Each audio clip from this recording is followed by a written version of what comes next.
மனைவி அமைதெல்லாம் இறைவன் கொடுத்த வரம் என்பாங்க. நம்ம எல்லாரோட வாழ்க்கையிலையும் அப்படித்தான் ஒரு வாழ்க்கை அமையுது. நாம் தெண்டமாக சுற்றி தெரிஞ்சோம்.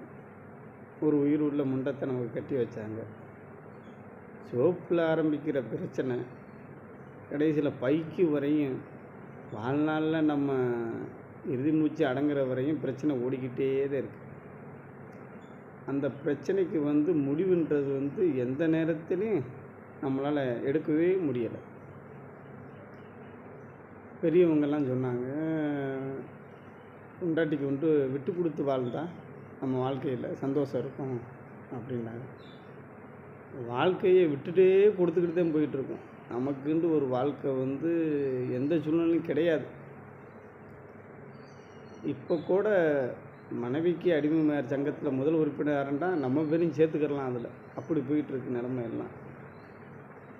இது எப்படி சொல்கிறது? நம்ம அப்பாவை மீறி வந்துட்டோம், நம்ம அம்மாவை மீறி வந்துட்டோம், நம்ம சொந்த பந்தம் அத்தனையும் மீறி வந்துட்டோம். இந்த சொந்தம் இல்லாத ஒரு சொந்தத்துக்கு அடிமை ஆயிட்டோம்ன்றதே முதல் முக்கியம். அப்படித்தான் நாள் ஒரு பொழுதும் மேனி ஒரு வண்ணமாக போய்கிட்டே இருக்குது. இந்த முடிவுக்கு, இந்த எல்லைக்கு முடிவுன்றதே கிடையாது.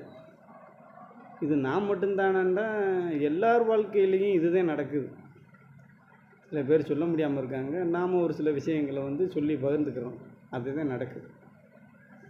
அப்போ இனிமேல் புதுசாக சங்கம் ஆரம்பித்தாலும் சரி, இல்லை பழைய சங்கத்தை புதுச்சாலும் சரி, மனைவிமார்களுக்கு அடிமைன்ற சங்கத்தை தான் நம்ம எல்லாரும் புதுப்பிக்கணும். வேறு வழியே இல்லை. உங்களோட சேர்ந்து நானும் ஒரு அடிமை பிரதி.